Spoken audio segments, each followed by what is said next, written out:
Questions for the end, so we'll save those. All right, here we go. It is our time. Jared, shall we begin? Let's go. All right, good afternoon, everyone. Hello. Welcome to Microsoft's journey to becoming an open source enterprise. Jared and I are specifically here today for a number of reasons. Jared, you first. So I'm here because of my overseeing the C# compiler toolset and its journey to becoming a vibrant example of commercial and open source collaboration. And I'm here because my career journey began 25 years ago on Microsoft technologies, took a little gap in the middle, and I went over to Java. And most recently, in the last 9 years, has been at GitHub. And I'm increasingly seeing Microsoft become an archetype for how many businesses, like some of yours in the audience, Brad, you and I have talked recently, can benefit from some of these same structures. Now, to help you calibrate, if you'd like to stick around for the rest of the talk, and I sure hope that you do, we want to give you an overview of what we're going to cover today so that your expectations match what we're going to deliver. So we're going to talk about the motivations to making a change to the very foundation of the C# ecosystem and how its fundamental tools are built. And then we're going to look at how this interface can be tuned with both some SaaS services as well as some communities on GitHub, kind of mixing both those pieces, and including the complications of simultaneously having open and closed components of this overall ecosystem.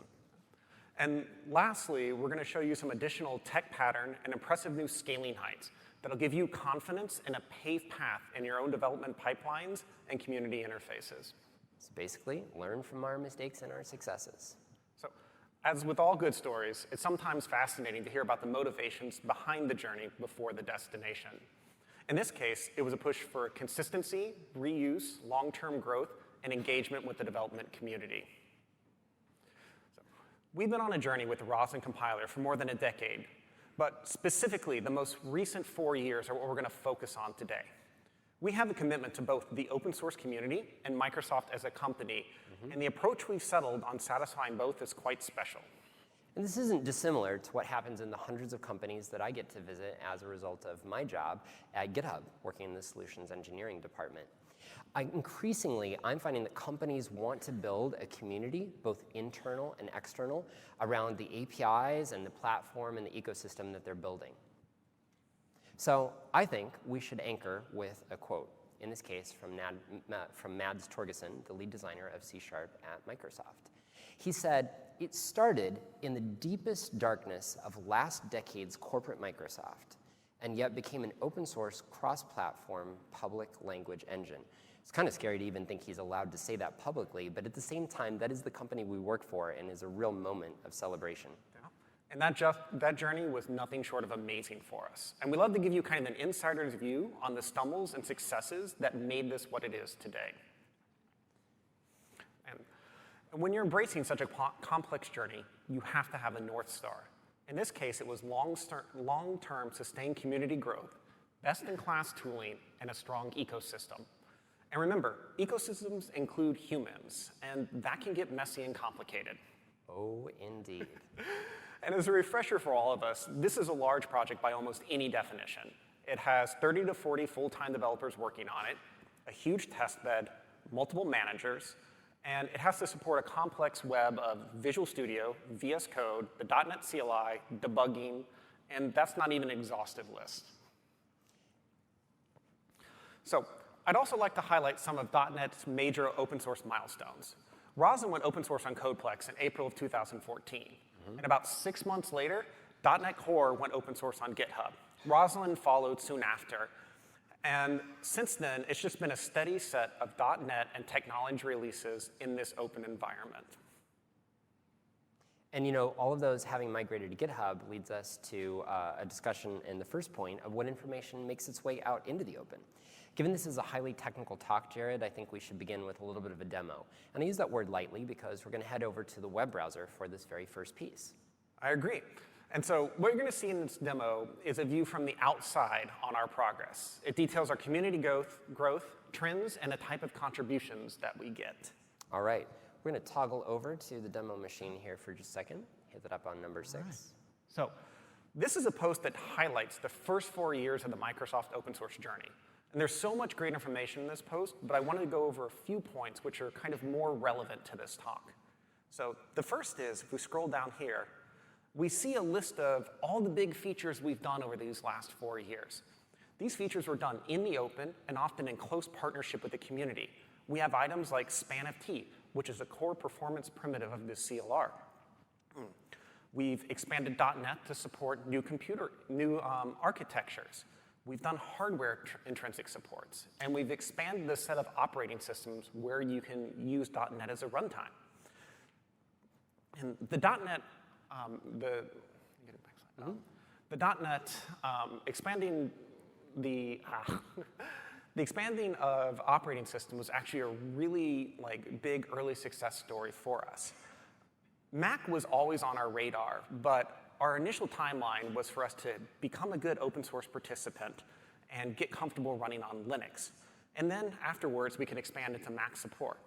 But shortly after going open source on GitHub, we got a pull request from the community that just ported us straight to Mac. Which is kind of amazing in and of itself. Yes, it was fantastic. It was really early validation that what we're doing was going to be successful. Now, kind of looking down, the next thing I want to kind of point out in this post is these charts. What this shows is essentially the breakdown of issues in these big .NET repos, and essentially what percentage is coming from Microsoft and what percentage is coming from the community. And what you'll see here is that even in kind of our quote worst case scenario, fully 1/3 of the issues are being driven by the community here. And that's awesome. I'll give a contrast, though, that you're picking worst case scenario. The best at the very top is 88% in that case, driven by the community. Yes, it's quite impressive. And so looking a little bit further down, we see pull requests. And you'll see that the contribution level is a little bit lower here. And that's to be expected. It takes a lot more time investment to submit a code change than it does an issue. But even then, even with that, again, looking down, our quote worst case scenario is we're getting 11% of our content from the community. And kind of averaged out against all of our repositories, you can say that roughly 25% of our content that we're delivering today is coming from the community. And I'll remind you again that Jared looks after Roslyn, and so that's an opportunity for you to move from that percentage of contribution up to what you know is possible at the top of the chart. Exactly. Good thing I don't give you a performance. So, but like we said, what we're interested in here is long-term sustained growth. And so a skeptic might say, where are these contributions coming from? Is this a series of people who are just saying, hey, .NET's open source. It'd be really cool if I could get my name into the commit history. Or are we getting the sustained contributions that we're looking for? There's a big difference between the two. And what's great is the next set of charts in this webpage really kind of drive home that message for us. It's the exact same data, but broken down on a month-by-month basis.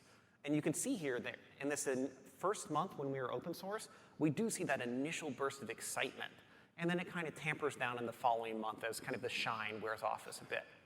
But ever since then, you see this steady growth of participation from the community all the way to the strong levels that we have today. Perfect.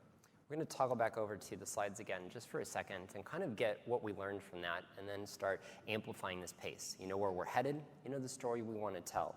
The things that we learned, in 3 in this case, are that community building is about making things easy, which is not necessarily easy for you to do.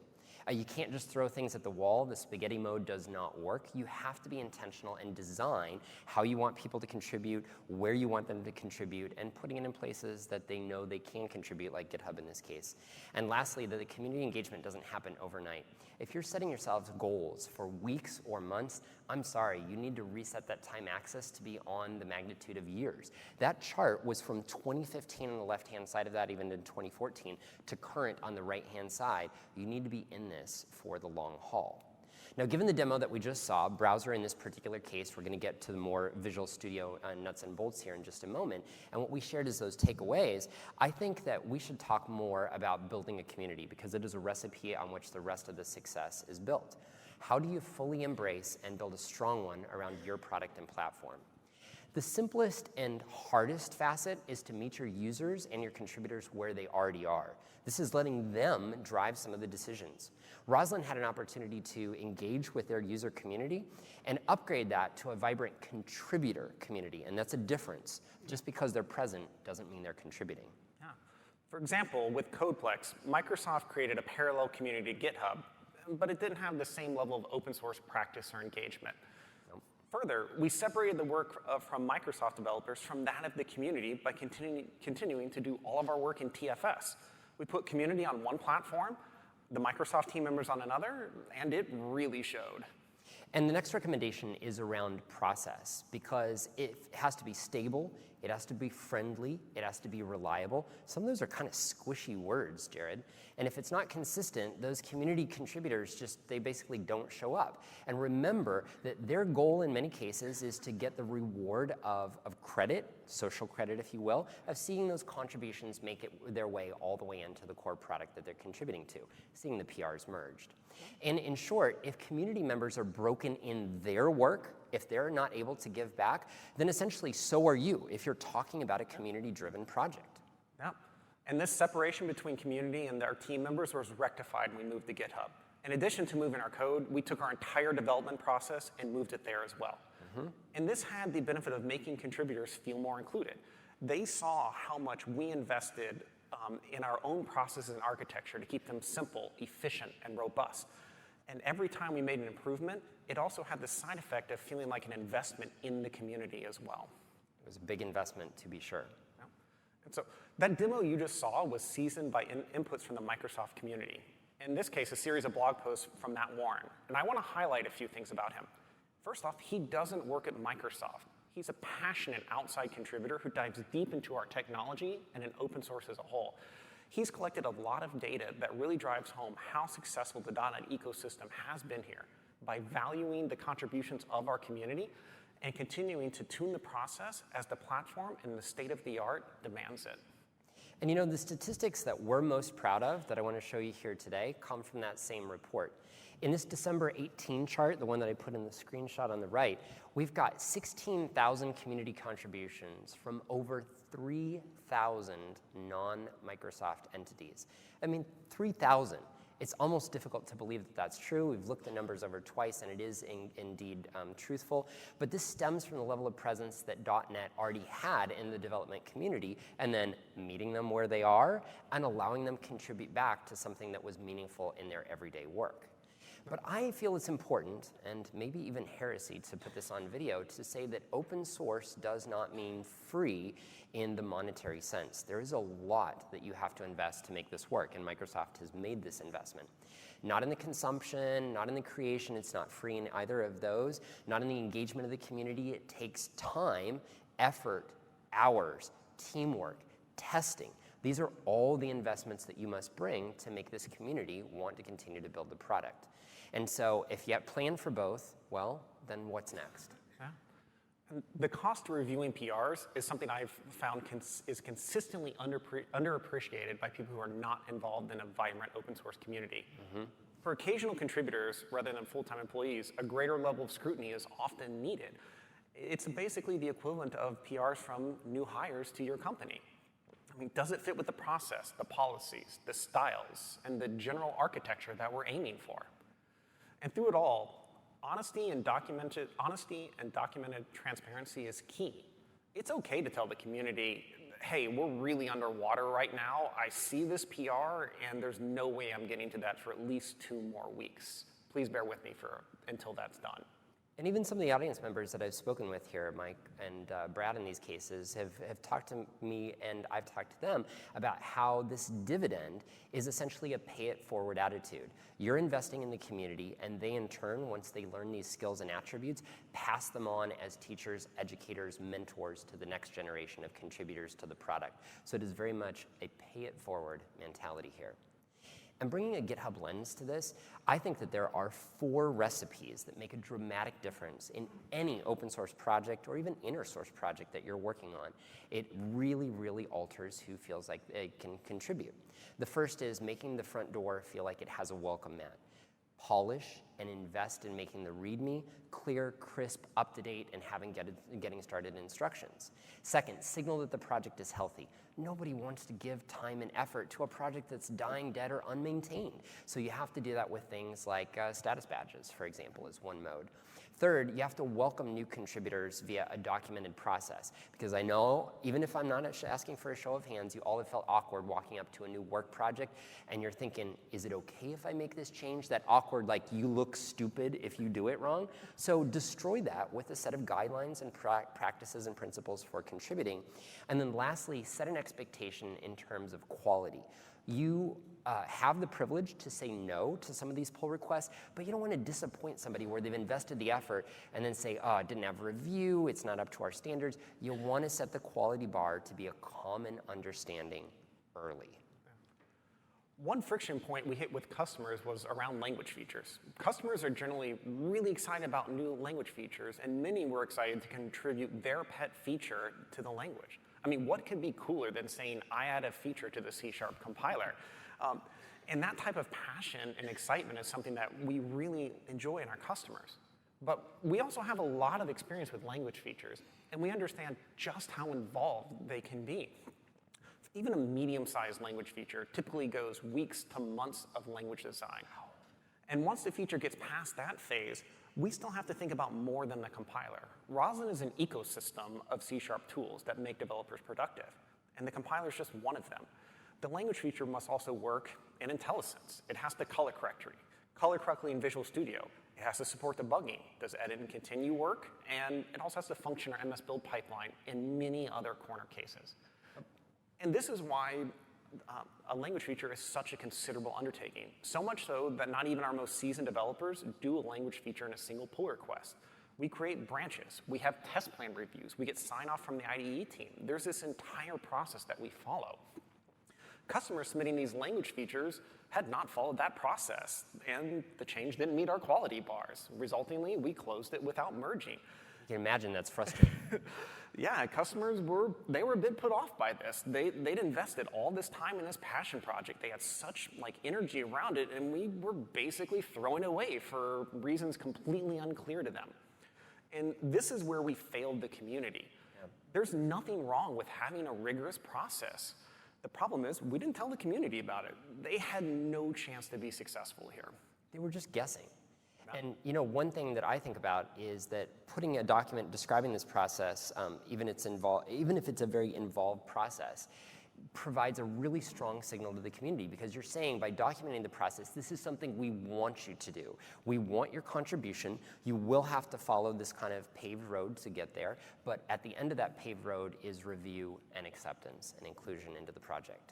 Yeah, and exactly. Once we documented the process here, the response from the community was immediate. The pull requests for the unwanted language features, they disappeared overnight. And this meant customers weren't wasting their time on this, and we weren't creating conflict when we closed them out. At the same time, participation in language design increased. The same customers that used to be sending those pull requests were now pushing the language team to prioritize their feature, get the design buy-off so they could move on to the next phase. And this is exactly what we wanted. Mm-hmm.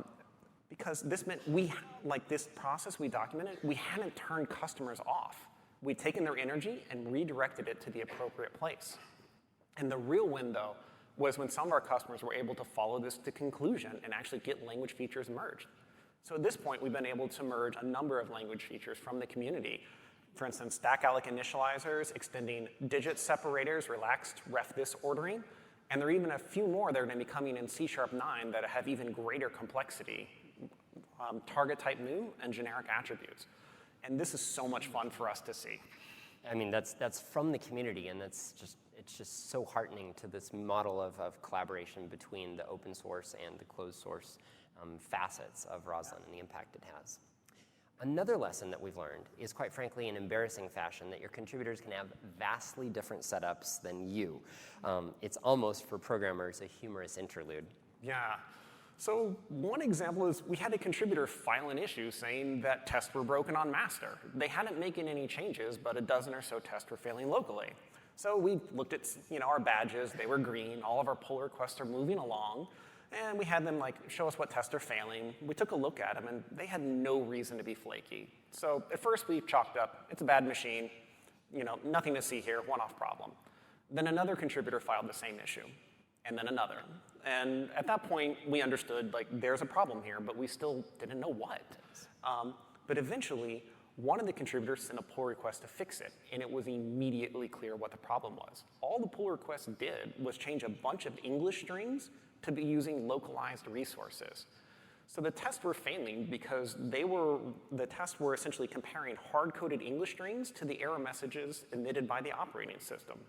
And everyone on that team was developing with a single setting. And while these contributors had settings from different countries and of different languages, Russian and Spanish in this case, really the shortcoming is not thinking about the diverse perspectives and languages that were coming to this language. And one of the culture attributes of both GitHub and Microsoft is one of inclusion and thinking about the global community contributing things. So we had work to do. Yep. So we knew we had to change our approach. Merging this pull request to fix a test, it's just not enough. If we broke this once, we will break it again.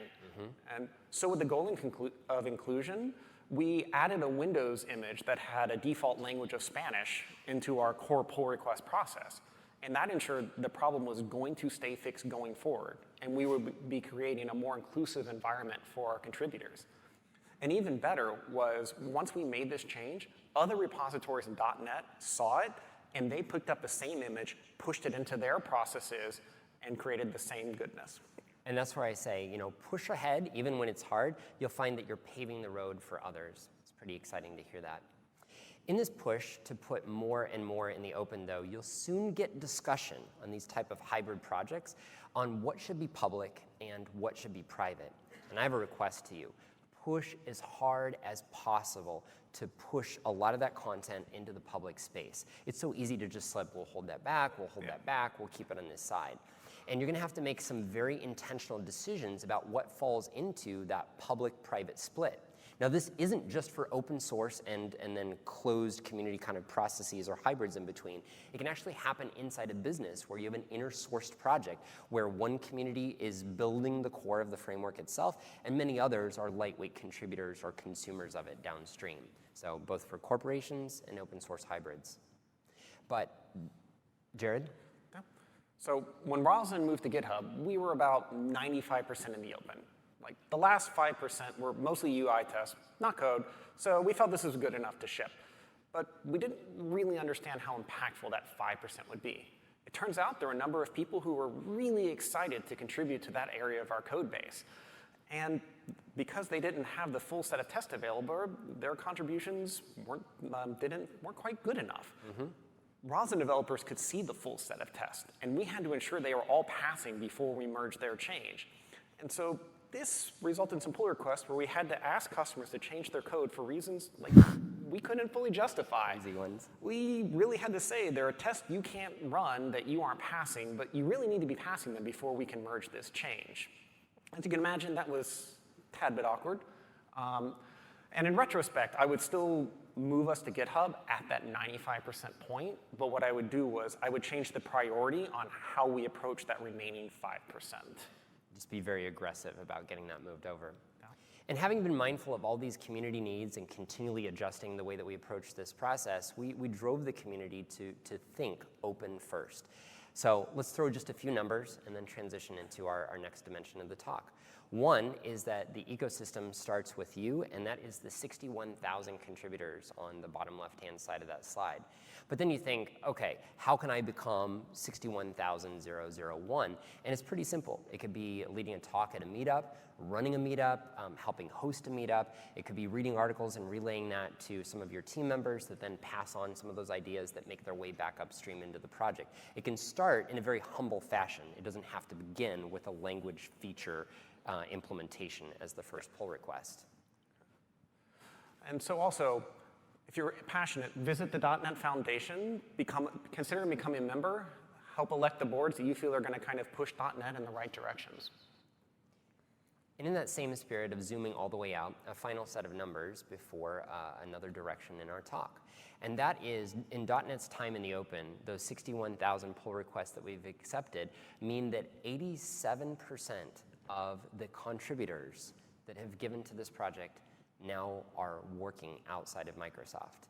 That's a pretty impressive stat that I've not seen for any other open source hybrid project like this, and one that we're extremely proud of, and why we're excited to bring this recipe to you here today. All right. And so having covered some of the project and community ground, let's dive a bit deeper into some of the technology choices and details that have kind of aided us in this journey. So Roslyn lives in a world where we're 100% in the open, but we ship inside some closed source projects. And so we have to make some decisions about how we manage this kind of closed and open environment. And when making decisions about being private, it doesn't have to be just about secrets. It can be pragmatic choices. We own a number of tools that were kind of responsible for interacting with the Visual Studio infrastructure. And those are all private on GitHub, not because they have company secrets, but because customers can't be expected to meaningfully contribute to them. So in the effort of keeping it simple, we just keep them private. But we still keep them all on GitHub because that's where all of our other work is. And just a comment on that, Jared, is that the community has the most input into the process. You could say that the community essentially influences and sets a lot of the waypoints of where this is headed now. However, Microsoft does keep a very light hand on the wheel to make sure that it's got a steady course between those waypoints. And Microsoft does make the final decision, but we found in almost all cases, it aligns with the decisions and the direction of the community. So let's head to another demo. To give you a little bit more insight into public-private partitioning, we are going to take you over to see a couple of things. Give us a brief overview, Jared, in this particular case of what we're about to see. So what we're going to be looking at here is kind of how we manage our Azure instance for the .NET organization, how we use it to partition our secrets with the community and our private processes. So what you're seeing here is this is the Azure instance for the .NET engineering team. And there's an ever-growing set of secrets we need for our build processes: certificate signing, access tokens, security group, key vaults. And these secrets are all assets that we need to expose to our private processes, but hide from all of our public ones. And we can't use ideas like auditing every PR or every build definition change, because that just doesn't work at our scale. So our solution is taking advantage of Azure public and private projects. And so let's take these two instances here. So public, this is an actual Azure public project. And so what this means is anyone on the internet can view this. They can kick off builds. They can view build results. They can look at our issues. And our assumption is that anything that's in this project is public. There are no secrets here. And if you kind of dig down into our library here, where normally you would have all of your variable groups and tokens, you can see that it's actually quite barren. There's really only 2 secrets here. And what this is covering is, frankly, test data that we can recover anytime we want to. If this is compromised, it's not mission critical. Now, stepping back, we also have this internal one. Click it, click it. Now, this is this is a private Azure project, which means only the people that we have specifically given access to can view the contents here.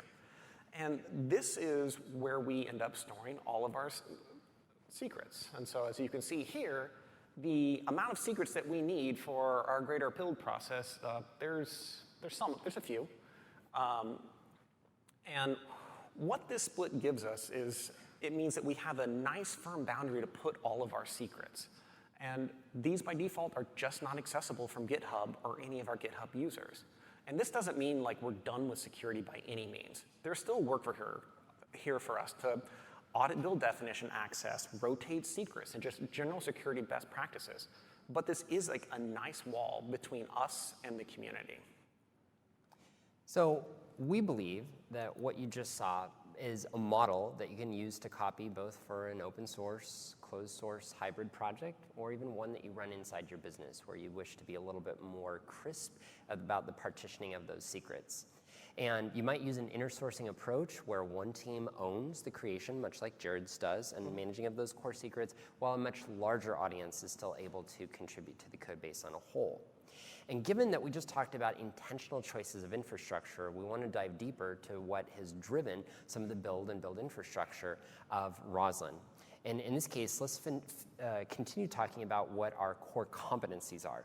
Mine is GitHub, yours is this compiler management, but it's funny that neither of us mentioned CI, building a CI system, or maintaining it, and I want to talk about where we're skilled more intentionally.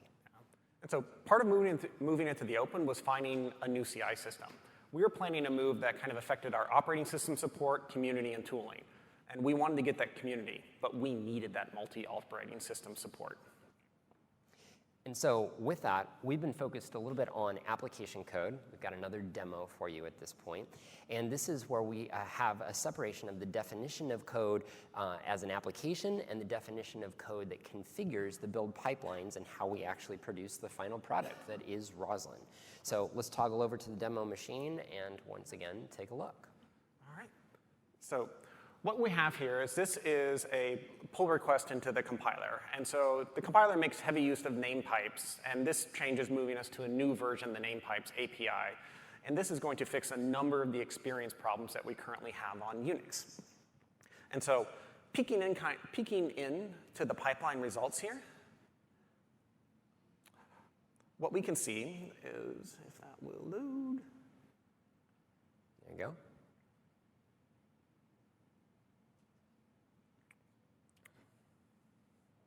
What we can see here is that we're getting validation across a number of operating systems and configurations. So we have Windows support here, we have Linux, we're testing Mono, Core CLR, and then when we kind of look at what kind of test coverage are we getting here, we're running a little over 600,000 tests here. So overall, I feel pretty good about this change.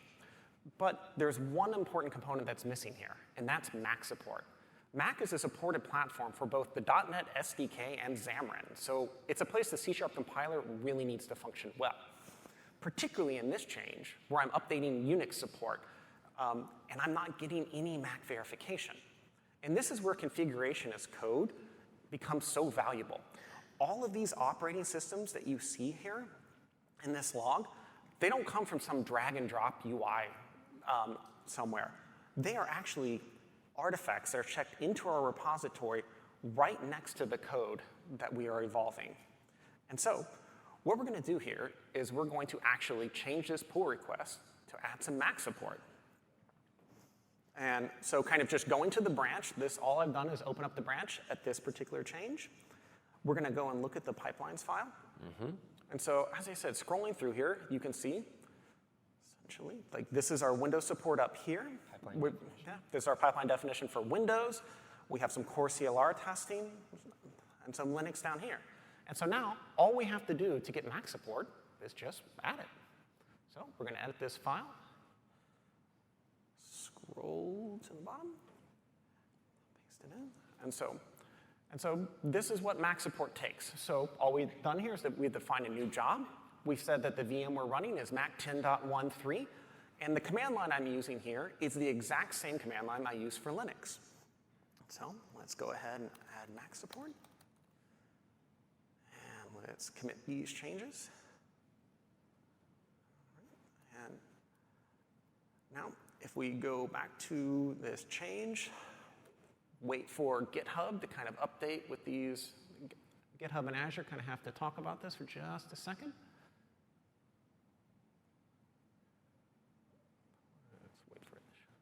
Oh, there we go. There you go. So now when we open up this pipeline and we go back to that same view we had before and scroll to the bottom, we're going to see now that Mac is actually functioning on this PR. So within a single PR, I was able to change a simple text file, get Mac support added.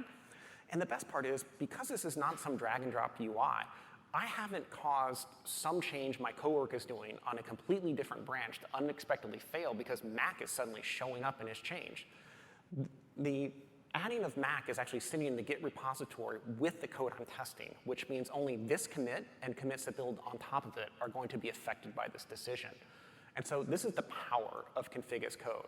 It means the configuration for my infrastructure travels with the code that it's verifying.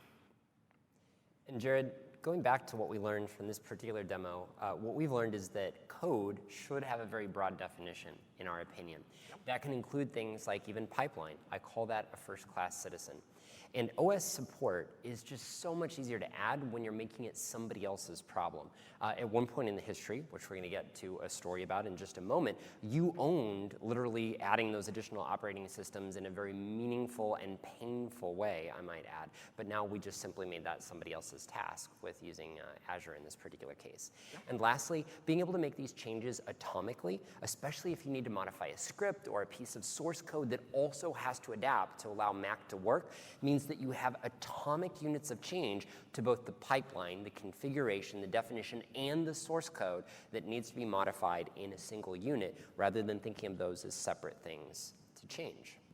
So with that in mind, you're going to talk a little bit about planning some moves. So when we were planning our move to GitHub, we had to have a CI system that could handle where we were in addition to where we're going. At the time, our infrastructure was entirely Windows-based, but Linux was in our immediate future, and we knew Mac was coming around the corner. And so another scenario we had to support is the mixing of physical and virtual hardware in our testing. Virtual machines are pretty standard in CI for scaling, but .NET includes a runtime, so physical hardware is important because there's not always a virtual machine for all those chipsets that we need to test against. Like, concrete example is testing a new ARM board is really important for the CLR team. And remember that this investigation started back in 2014, so the timeline is very important. And Azure DevOps didn't even exist, at least as it was named now, back then. It was still called VSTS and had a much smaller set of support than it does today. And many of the systems that we're showing have evolved because of this positive pressure of having both these projects and your communication channels with the now Azure DevOps team, but definitely different than it was in 2014. So Jenkins was the only option besides BuildBot that supported the scenarios we needed. And after kind of only a few days of experimentation, we had Jenkins up and running for our CI, and the GitHub and the UI was pretty workable. That was enough to sell us, and we decided to invest in Jenkins. Yep. And with that investment, one of the things that I wanted to mention is always highlighting the humans. It's part of kind of my culture of thinking about software development that are behind some of these changes and this hard labor. And in this case, it's Matt. Yeah.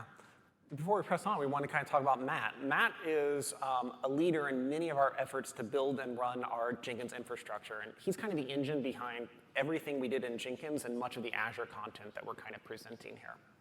And so when we were evaluating these CI needs, and Jared was walking me through kind of what the thinking process was, looking at metrics was incredibly important. I mean, if you take a look at these numbers, 40 virtual machine images, that's a lot of different variation there. 300 branches, that's a lot of activity going on. And 6,000 to 8,000 builds a day, this is not necessarily your spare laptop running Jenkins under the desk that some of us have had in our past. This is millions of tests. This is serious business, to use the internet meme. Yep. And the one item you have to keep in mind is that Jenkins is a platform, not a service. All this work we had to do around patching, scaling, and dealing with outages, that's being done by our developer team.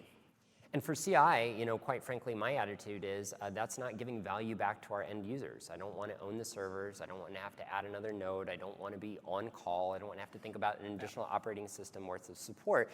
Suddenly, I find I'm building my resume on something quite different than what I intended my career to head towards. Yeah, we were beginning to find that as a compiler and runtime team, we were being particularly skilled in Jenkins.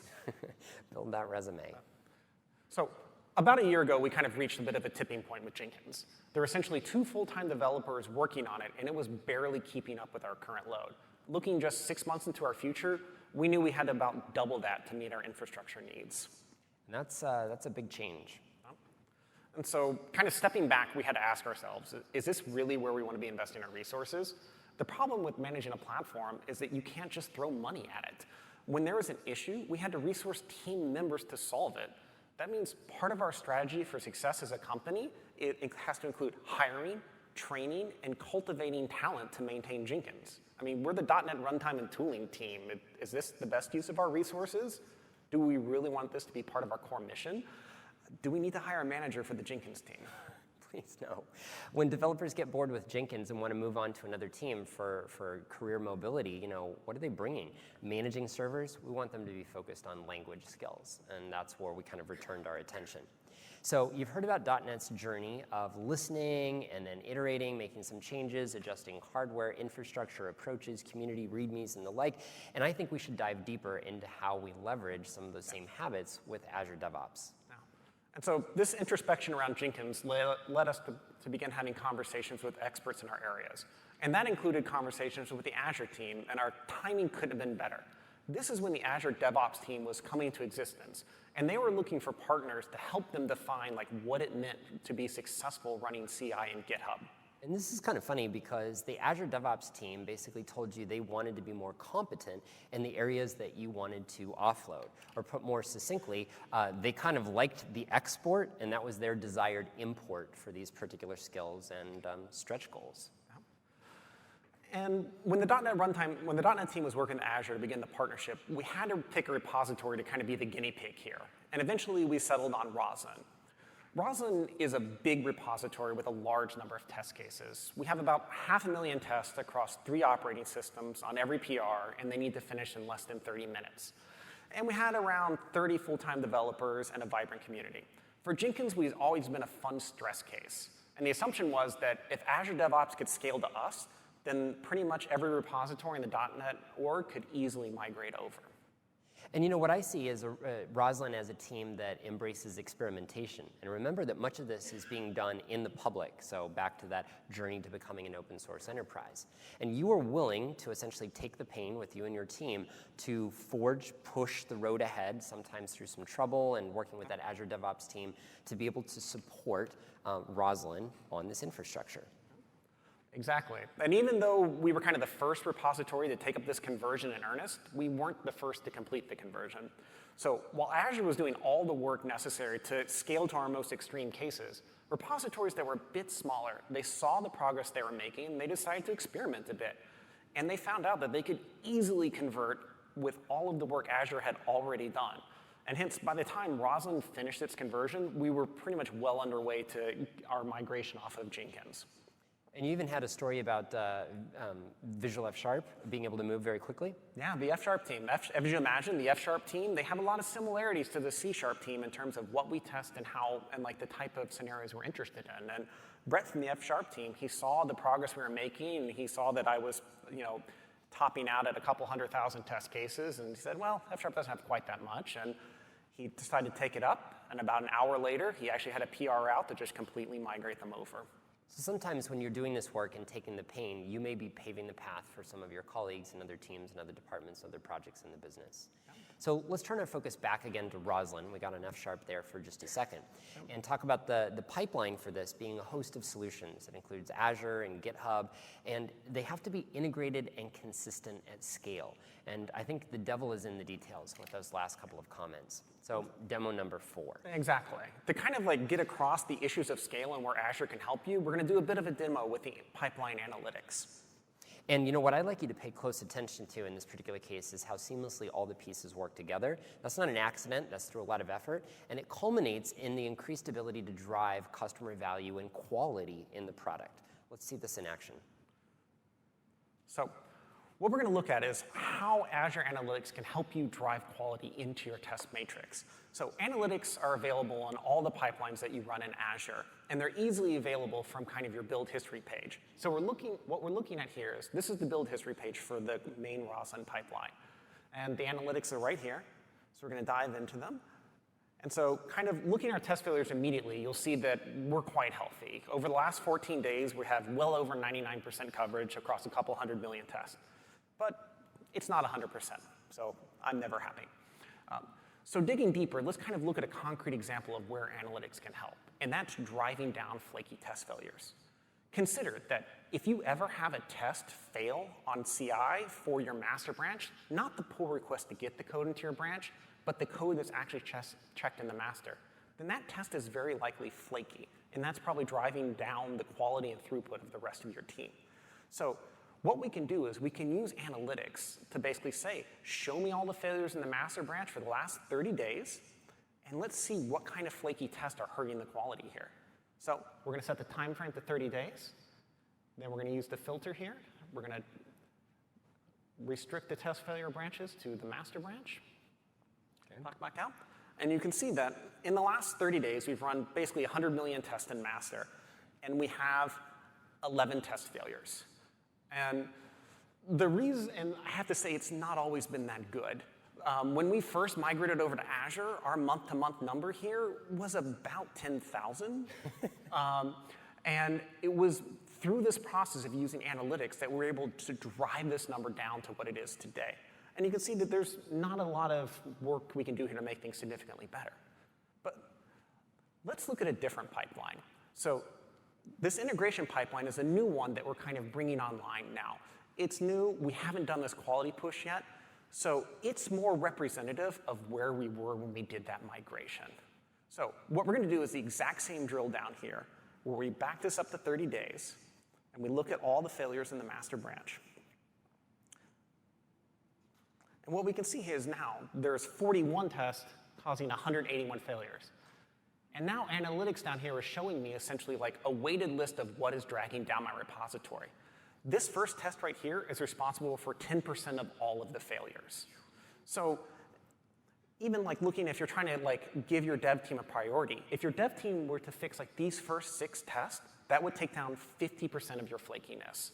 And so that's a great data into how you can improve the quality.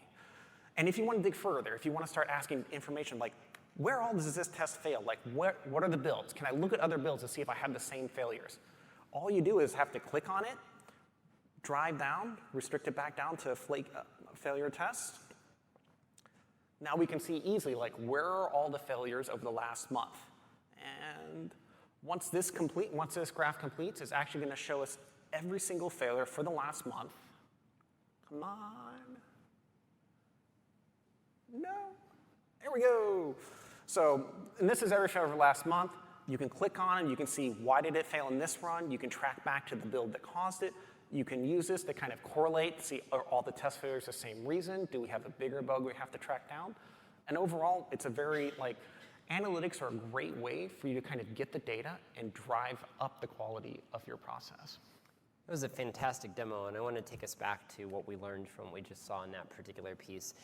Stitching services together is still effortful. You have a lot of configuration, sometimes some details to work out, and in this particular case, you've kind of driven us to a very healthy state. You kind of admitted that at that point. But the second piece is that operating system additions, like the one that we showed at the beginning of today's presentation, has become dramatically easier. You've been able to add many Linux distributions to this simply as an outsourced service, not as purchased hardware in those cases. And then lastly, at this type of scale, both in the frequency of running the tests as well as the number of tests that you're running, it's very interesting to start working those outliers, because I think it becomes increasingly difficult, but increasingly important, because remember that if you're leaving that flakiness in there, you're actually slowing down the community's ability to contribute and become successful by getting their contributions folded into the core of the project. And often, that is their driving reward. Over to you. Yeah.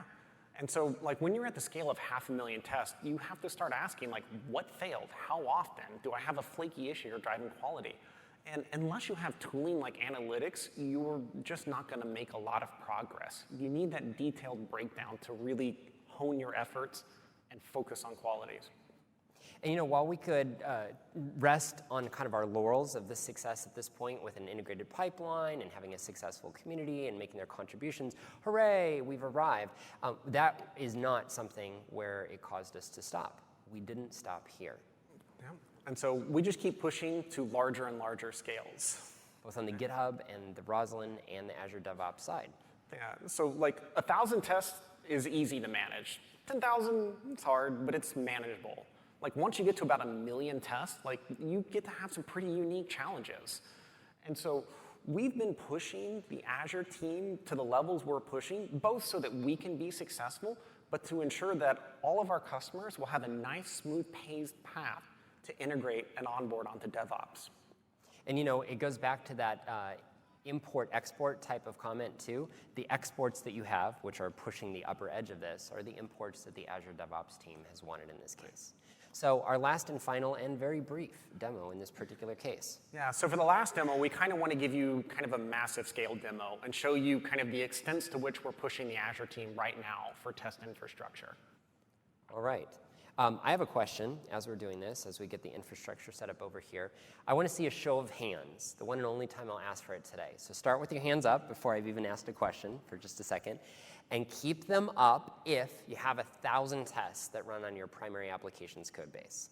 So we saw some hands drop. Keep them up if you have 10,000 tests that run in your code base. It's getting sparse.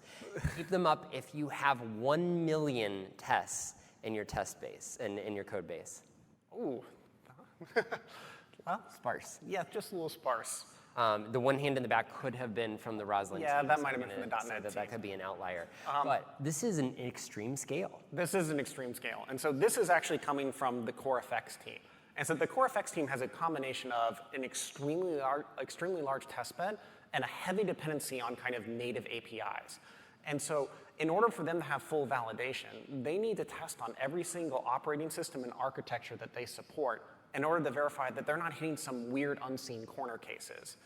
And when you take the combination of their large test bed and the configuration they have to support, you end up with about 22 million tests that they have to validate, and they do this twice a day. And so what you're seeing here is actually, this is really hot off the press. Azure actually just hit the scale level for us last week. And so for the first time ever, we've been able to start applying the same quality processes that we apply to Roslyn to the CoreFX team. And this is still not fully featureful. We can still kind of click through the test, and we can kind of look at things like the history of this test and see how often it's failed and in which pipelines. And, oh, I'm missing a scroll bar there. This test has been particularly quite bad. It's failed 100% of the time. But overall, this is kind of the scale that we are going to keep pushing Azure to. And hopefully that gives everyone here confidence that when they decide to move to DevOps, that there will be a nice, smooth path waiting for them. As we jokingly say, you know it's a big number when you can put your thumb over the first 2 digits of the number of tests, and everybody is still pretty impressed that that's a large quantity of tests in the code base. So stretching it to new bounds. Yeah. Jared, anything more to say about the demo? No? All right. Let's advance back to what we learned and then close things out. The things that I think we learned from that demonstration is that at these extreme scales, being correct, being consistent, having the build pass becomes increasingly important and increasingly hard because, again, remember, you're blocking community contributions if you can't get a successful build and you can't rely on those test results. And second, when you're at this scale, pull requests are still a mechanism that works, but we're more pointing to tests being the gating condition. And the second thing in this list, and the third thing in this list, is that you have to start thinking about diversity in new ways. You're bringing and requiring skills for people who understand hardware architectures, not just who understand the syntax of the language itself. In this case, it's Alpine, ARM, and Debian are some of the areas of expertise that you've had to ask for lately. Yeah. Any final comments on this? No. All right, onwards to you. Yeah. And on the theme of Azure working to meet our scale needs, I want to talk about a bit of a feature we're partnering with them, and this is managed cloud providers. These are similar to static pools in that we can provide a set of virtual or physical machines for our pipeline, but the set of machines available, we can scale dynamically. Consider that we do a lot more builds at 12 p.m. than we do at 12 a.m.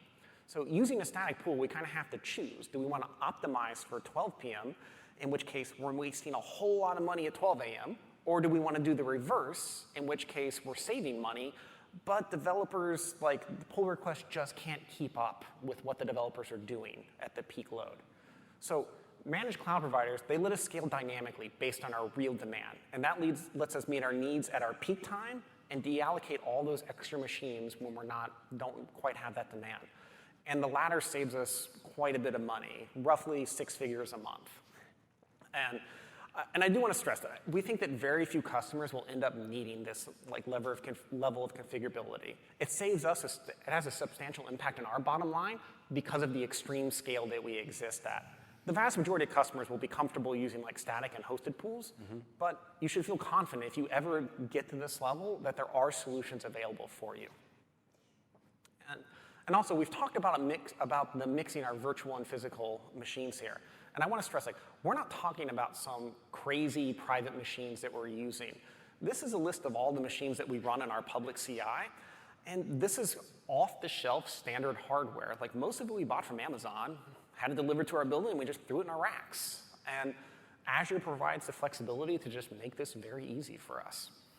I think that's a fantastic flexibility. And as with any good software project, we should run a retro and including on this talk.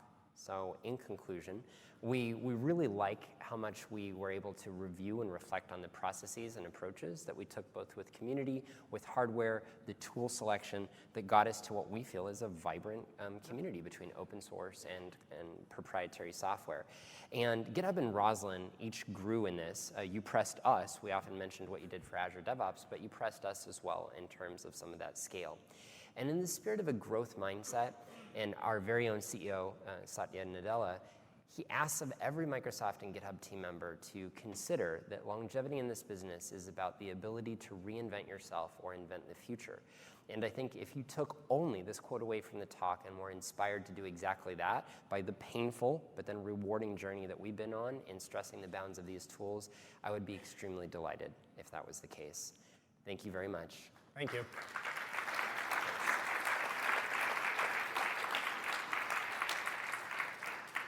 We have 5 minutes for a brief Q&A, so if you had any hard questions for us, please step up to the mic and fire away. Hopefully not a hard question, but with the managed pools, Yep. can you clarify that a little bit? Is that a set of VMs that you supply, but Microsoft is managing from a operating system and build agent and all that? These are essentially machines that we have allocated in Azure, and we've put the build agent on them. And what we're doing is essentially this is an interface that we're kind of still partnering with Azure to fully define, but long and short, whenever they need a machine for a given run, they basically say, we need a VM with this tag. And then it's our job to kind of give them that VM. And in the back end, what we're managing is just a whole bunch of Azure images. And then we kind of understand our historical demand. And so we can say, hey, it's 6 a.m. We know these developers are waking up. Turn on the burners. Let's get some VMs allocated. Have them warm and ready for when those PRs are coming. Okay, but you're managing the images of the updates and Yeah. okay. At this point in time, that's where we are. Okay. Great question. Any others? We'd love to hear them. Grab a mic, a couple more minutes for him. Thank you, sir. Are you running all 20 million tests for like a small change?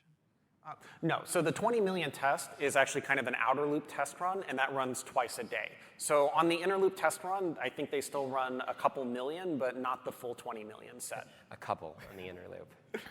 Yeah. Thank you. Great question. How long does it take? How long does it take? For the core effects run, I think we can just look straight at the analytics, and it will tell us exactly how, if I'm not going to scroll. So there seems to be a small bug in the UI where I can't scroll over, but it's about 58 minutes or so. Can you do a minus on the font size for just a second and see if that helps? So 1 hour and 28 minutes is how long the 20 million test. Because remember, it's basically the rough math is they have almost 500,000 tests, and they're running it on roughly 50 different configurations. And so it's kind of essentially the longest of each one of those configuration runs because it's all done in parallel. All right, and a final question, if there is one to round us out. Any last brief question? Doesn't seem so, so Jared, thank you very much, and thank you all. Thank you so much. Appreciate it. Thanks.